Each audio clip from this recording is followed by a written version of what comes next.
Mga katrops, welcome back ulit kayo sa aking channel Sports React PH at ngayon na ay pag-uusapan natin ang balitang nagtamunga daw agad ng injury si D'Angelo Russell sa Brooklyn Nets. Pag-uusapan na rin nga natin ngayon dito sa ating panibagong video ang balitang nagka-trade pairing nga daw ang Los Angeles Lakers kahit nanalo sila laban sa Portland Trail Blazers.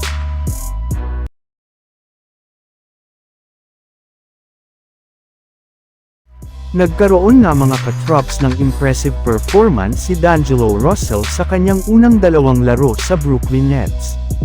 Una na dyan ay ang naitala nitong 22 points laban sa Toronto Raptors ngayong araw nga at ang nagawang niyang 11 points at 12 assists sa kanilang panalo laban sa Milwaukee Bucks. At kasabay ng kanyang paglalaro sa Nets ay sinabi na nga nito sa kanyang interview sa media, naging madali nga daw po para sa kanya na maka-adjust sa Nets dahil nakapaglaro na rin naman nga dito noon. Ibinulgar na rin naman nga ni D'Angelo na wala nga daw siyang sama ng loob sa kanyang dating team na Los Angeles Lakers since alam naman nga po niya na isa rin naman ng business ang NBA. Sa ngayon ay mas nakafocus na nga talaga siya sa kanyang bagong team at gagawin nga po niya ang lahat ng kanyang makakaya upang matulungan ang Nets na manalo sa kanilang mga laro. Ang problema lang mga katrops, kay D'Angelo Russell, mukhang pansamantala munang ang hindi niya matutulungan ang kanilang team natapos siyang magtamo ng ankle injury sa last seconds ng kanilang game kontra sa Bucks na siyang rason bakit napuwersa siya pumunta sa locker room at hindi na bumalik pa. Ayon nga sa inihayag ng Nets, hindi pa nga daw nila alam kung ano ang tunay na lagay ni D'Angelo Russell ngunit inaasahan nga na nila na possible ito na hindi makapaglaro sa kanilang mga susunod na laban. Samantala pumunta naman tayo sa ating sunod na pag-uusapan ngayon sa balitang nagka-trade pairing nga daw ang Los Angeles Lakers kahit nanalo sila laban sa Portland Trail Blazers. Dahil nga sa pagkapanalo ng Lakers ngayong araw ay nakabalik na nga sila sa winning column kung saan 7 na rin naman nga sila na nananalo sa kanilang huling 10 laro.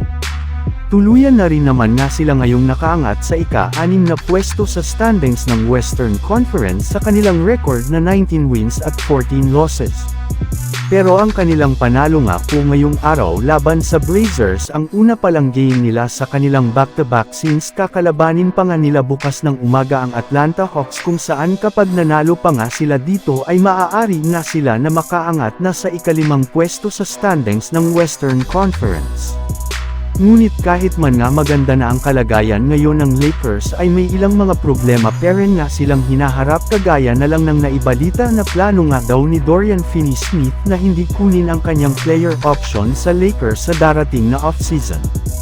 Ibig sabihin, malaki nga ang posibilidad na umalis agad ito sa kanilang team sa pagtatapos ng kanilang kampanya.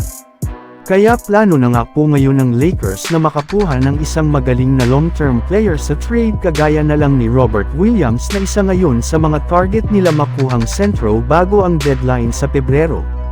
So yun lang nga mga katrops ang handog ko sa inyong storya ngayong araw. Sana nag-enjoy kayo. Please like and subscribe my YouTube channel Sports React PH para sa iba pang storya at update patungkol sa NBA. Kita-kits muli sa ating susunod na video.